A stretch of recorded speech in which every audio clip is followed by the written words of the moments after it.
کوئی غیر مسلم آپ کے پاس آئے اور وہ کہے کہ میں اسلام قبول کرنا چاہتا ہوں یا کر چکا ہوں، آپ مجھے بتائیں کہ مسلمانوں کی کون سی کتاب ہے کہ جس کو میں پڑھ کے اپنے عقیدے درست کر لوں کہ قیامت کے دن کی کامیابیاں میری مقدر ہو جائیں، تو وہ کون سی کتاب ہے؟ تو آپ بڑے فخر سے کہیں گے جی یہ ہماری کتاب ہے قرآن، جو محفوظ ہے اور ایک ایک لفظ اس کا محفوظ۔ آگے سے اگر وہ گورا یہ پوچھ لے کہ بھائی آپ مجھے تو مشورہ دے رہے ہو، آپ نے اپنے عقیدے اسی قرآن کے مطابق صحیح کر لی ہیں پڑھ کے؟ نے خود آرام کیا تھا جب تورات نازل ہوئی تو کتابیں کیوں آتی تھی، پیغمبر کیوں آتے تھے؟ کہ پیغمبروں کے ماننے والے نے جو دین میں خرابیاں داخل کی ہیں وہ نیا پیغمبر آ کے وہ خرابیاں دور کرتا تھا اور پھر دین صاف ستھرا ہو جاتا تھا۔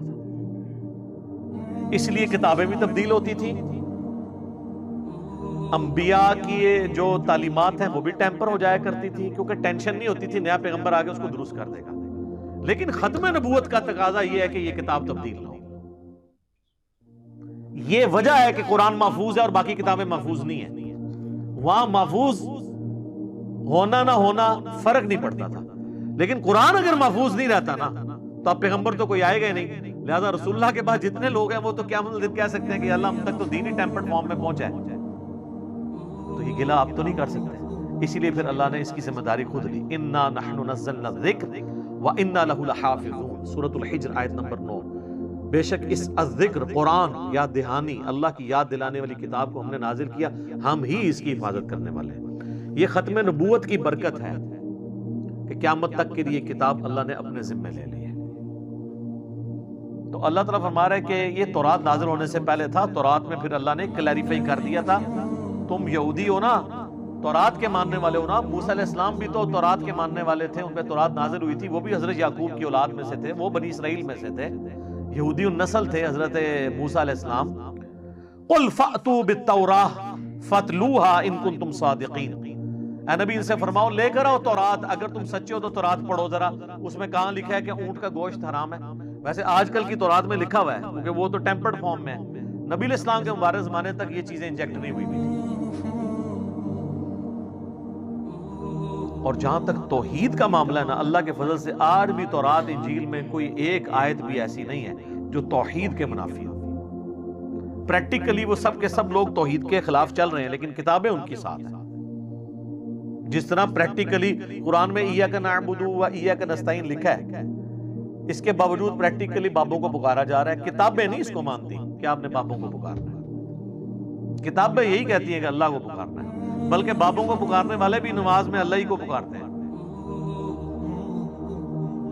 وہی جو نماز کے اندر عقیدہ ہے وہی باہر نکل کے بھی رکھو نا۔ تو اگر تم سچے ہو تو لاؤ تورات، اس میں پڑھو۔ پھر اللہ تعالیٰ نے اس پہ گاڑا فتویٰ لگایا، فَمَنِ افْتَرَىٰ عَلَى اللَّهِ الْكَذِبَ مِن بَعْدِ ذَلِكَ فَأُولَٰئِكَ هُمُ الظَّالِمُونَ۔ اب جو کوئی اس کے باوجود اللہ پر بہتان لگاتا ہے تو ایسے لوگ ہیں ظالم۔ قل صدق اللہ، اے نبی تم فرماؤ اللہ سچ فرماتا ہے۔ فَاتَّبِعُوا مِلَّةَ إِبْرَاهِيمَ حَنِيفًا، تو پیروی کرو ابراہیم کی جو سب سے ٹوٹ کر ایک اللہ کے ہو گئے تھے۔ یہ حنیفہ کا مطلب ہوتا ہے سب سے ٹوٹ کر ایک اللہ کا ہو جانے والا۔ وما کان من المشرکین، اور ابراہیم تو مشرک نہیں تھے۔ تم کہتے ہو ہم ابراہیمی ہیں، شرک کر رہے ہو تم یہود و نصارہ۔ تو ابراہیم کی تو بنیادی توحید تھی، تم نے حضرت عیسیٰ کے بارے میں ڈیوینٹی کلیم کر دیا ہے، عیسائیوں نے یہودیوں نے ڈیوینٹی کلیم کر دیا عزیر علیہ السلام کے بارے میں۔ تو تم کہاں سے پیغمبروں کے ماننے والے ہو گئے ہو؟ صرف نسبت لگانے سے ہو گئے ہو؟ ایسے نہیں ہوتا۔ اچھا یہاں پہ ایک میں کرٹیکل مسئلہ آپ کو بتا دوں گا۔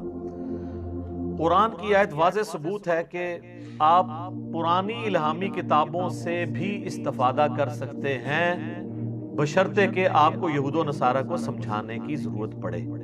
یہ ہر بندے کا کام نہیں کہ تورات انجیل کھول کے پڑھنا شروع کر دے۔ وہ بندہ جس نے قرآن تو کھول کے پڑھا ہی نہیں ابھی قرآن کے اندر کیا لکھا ہے، تو انہوں تورات انجیل کھول کے بیٹھے ہیں۔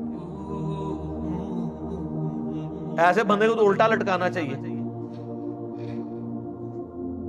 البتہ جو لوگ دعوت و تبلیغ کا کام کر رہے ہیں، جن کی ڈیبیٹس ہو جاتی ہیں، ویسے تو ہر مسلمان کو بڑا شوق ہوتا ہے ڈیبیٹ کرنے کا، باہر کے ملکوں میں جتنے لوگ گئے ہیں نا وہ ہمیشہ اسی شوق میں پڑے رہتے ہیں کہ ہم نے ڈیبیٹ کرنی ہے۔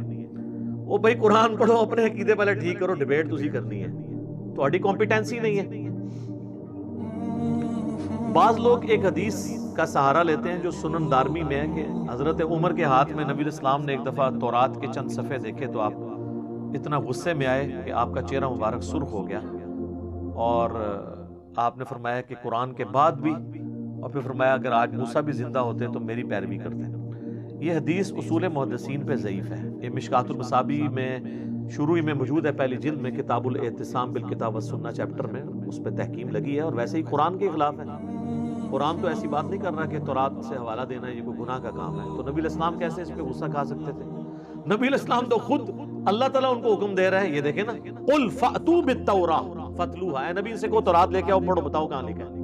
اس سے بھی بڑھ کے سورۃ الاحقاف کے سٹارٹ میں آتا ہے ایتونی بکتاب من قبل ھذا او اثارۃ من علم ان کنتم صادقین، اے نبی اگر یہ اس قرآن کو نہیں مان رہے، ان کو اس قرآن سے پہلے جو تمہارے پاس اپنی کتابیں ہیں نا وہ لے کر آؤ، اور جو انبیاء کا علم تمہارے پاس چلتا آ رہا ہے وہ لے کر آؤ، اس سے مجھے بتاؤ کہ شرک کہاں ہے ان کتابوں میں شرک لکھا ہوا۔ شرک کے حوالے سے اللہ کے فضل سے تمام الہامی کتابیں ایک خدا کے ماننے کی طرف ترغیب دلاتی ہیں۔ ڈاکٹر ذاکر نائک نے ایک ویڈیو ریکارڈ کروائی تھی انگلش میں، بعد میں میرا خیال ہے اردو میں بھی انہوں نے کروائی ہے، concept of God in all the religious scriptures of the world. دنیا میں جتنے بھی مذاہب ہیں ان کی کتابوں کے اندر کانسیپٹ کیا ہے گاڈ کا، ایک ہی خدا کا۔ ایون ہندوازم کی کتابوں میں ایک خدا، پارسیوں کی کتابوں میں ایک خدا، سکھ تو ایک خدا کی ماننے والے ہیں، آج کے جیوز بھی سب کے سب ایک خدا میں یقین رکھتے ہیں۔ وہ پرانے نبی الاسلام کے زمانے کے جیوز عزیر کو اللہ کا بیٹا کہتے تھے، آج کے جو جیوز ہیں وہ پکے مواحد ہیں اس کانسیپٹ کے پوائنٹ آف ویو سے۔ کرسچنز کی کتابیں بھی، کتنے کرسچنز مسلمان ہوئے ہیں اپنی انجیل پڑھ کے،